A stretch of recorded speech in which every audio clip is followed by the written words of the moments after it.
So my next door neighbors asked me when I was 8, did I want to go ice skating with them? And I was like, yeah, I'd love to try that. When I first started skating, I wanted to one-up my sister, who really sucks at skating.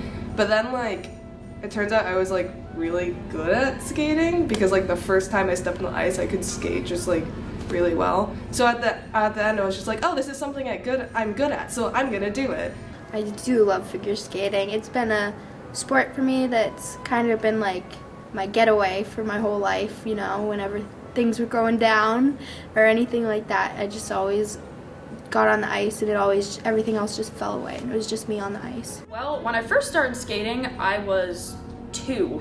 And I didn't really have any intentions because my mom's a figure skating coach, so I just went on because I wanted to be like her.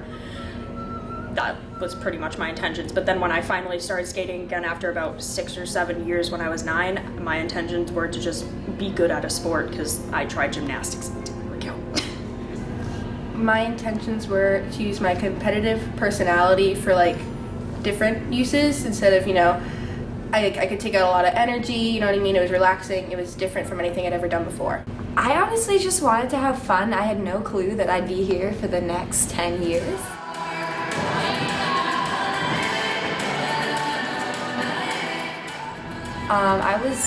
I think I was 5 when I started doing Learn to Skate, and I just kind of did that casually, and then I decided I wanted to be more serious with skating.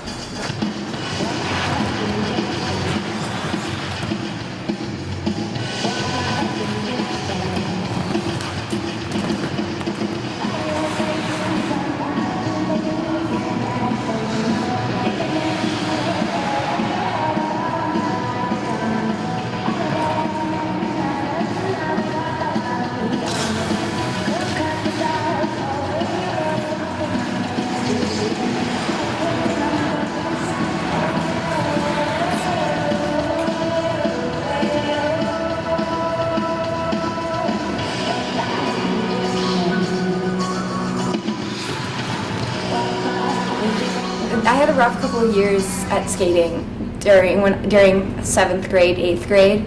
I wasn't super close with a lot of the people on my team. I didn't know a lot of my amazing friends that I have now, so that was really hard because I was one of the first people on Feet on Ice. Like, I was on the very first team we had. And I was one of the lower level skaters on the team, so that was a real challenge to me, learning how to do that choreography. But I'm so glad I stuck with it. Like, it's really been such a great opportunity for me. I mean, I'm continuing in college and everything, so.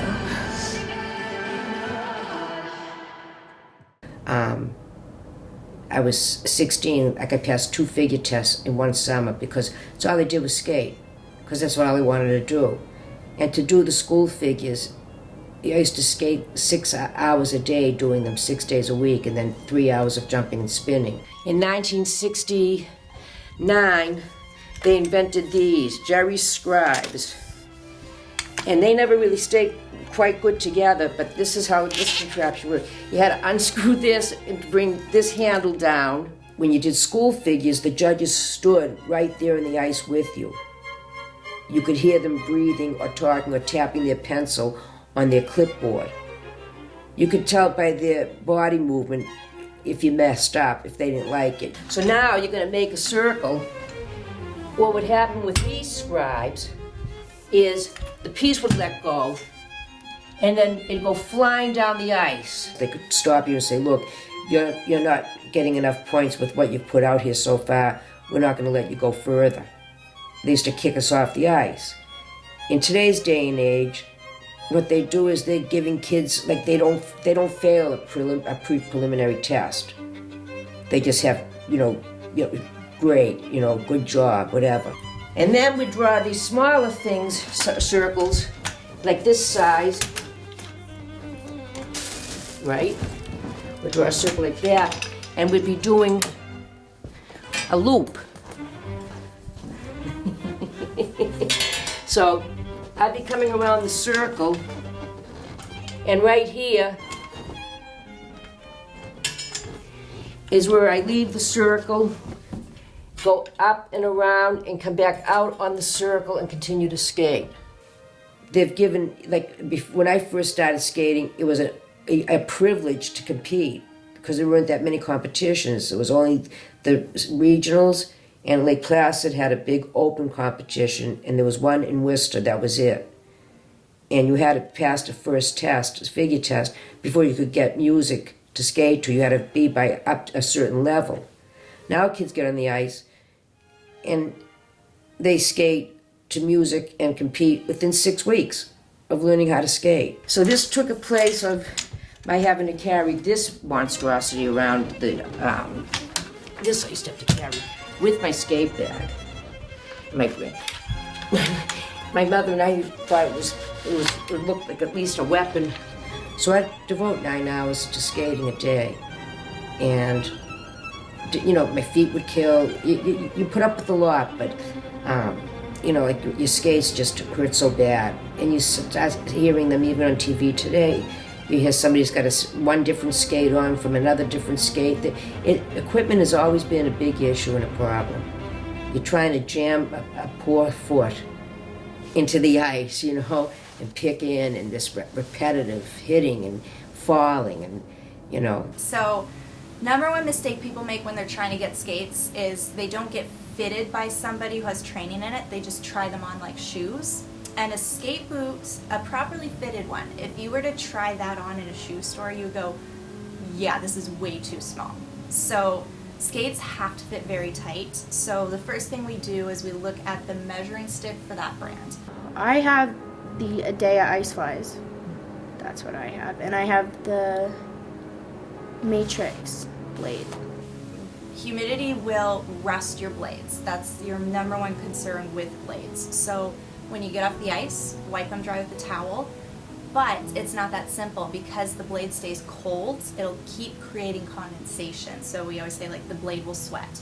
So in that case, after you wipe the blade dry, you need to put what's called a soaker over it, which is a terry cloth cover. They look like little footy pajamas for your blades. So you put that on, and that's going to help pull away the moisture so that you don't need to keep drying your blades every hour or two.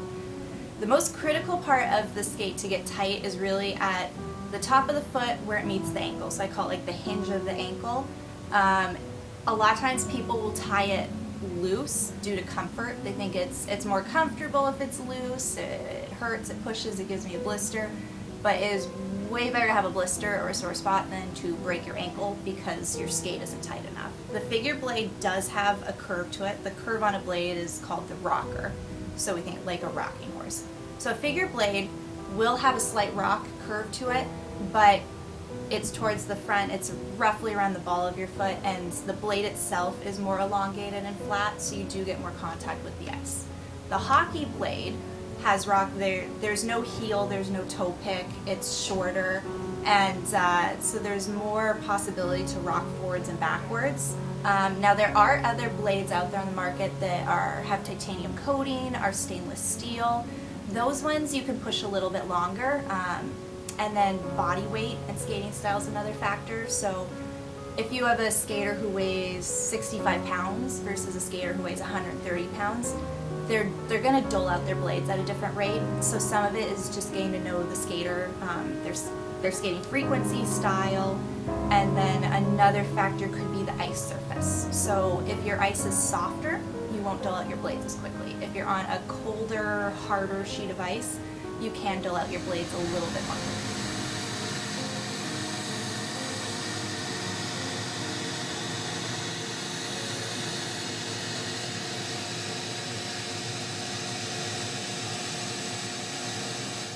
Skating, it's a very big time commitment.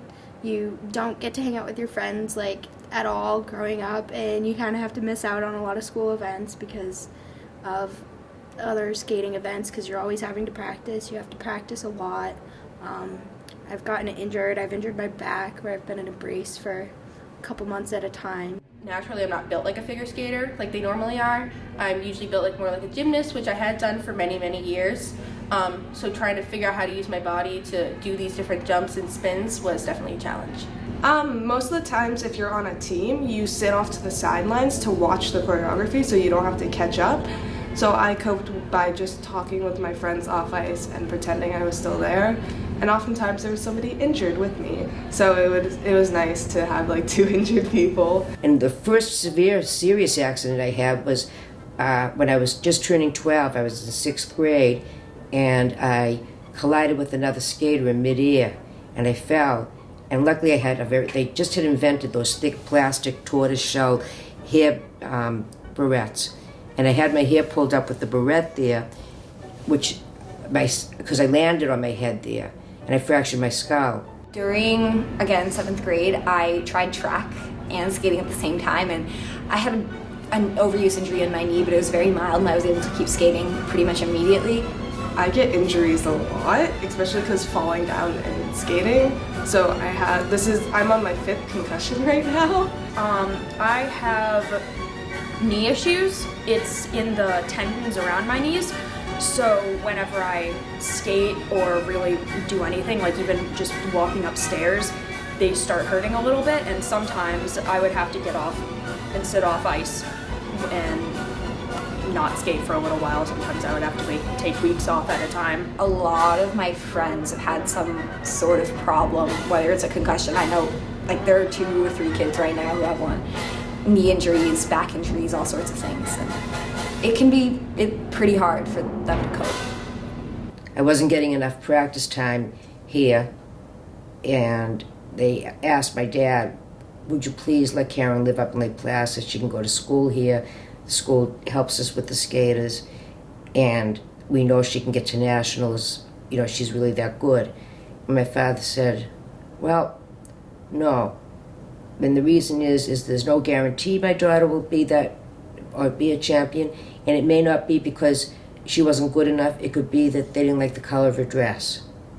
It's a very subjective sport. The skating costume should match the music, should help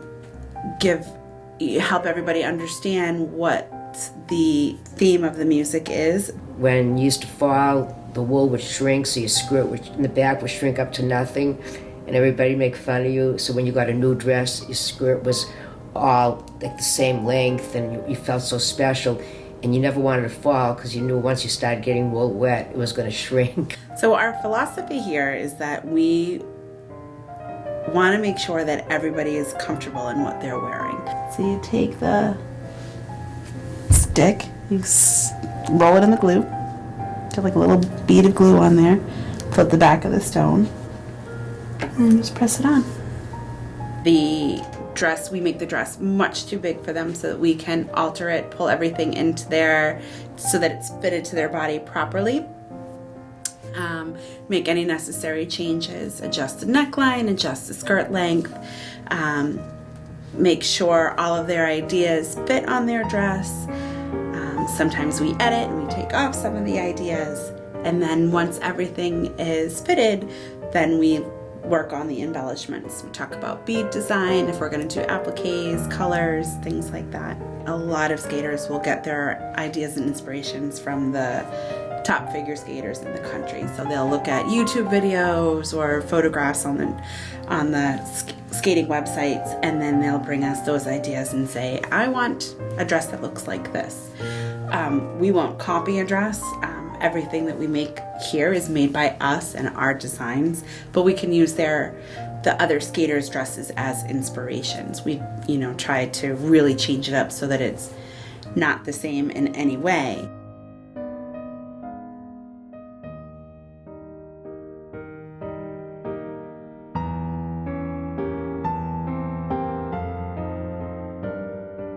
So I think one of the greatest things about a costume is that the skater puts the dress on and they feel like they can become that character.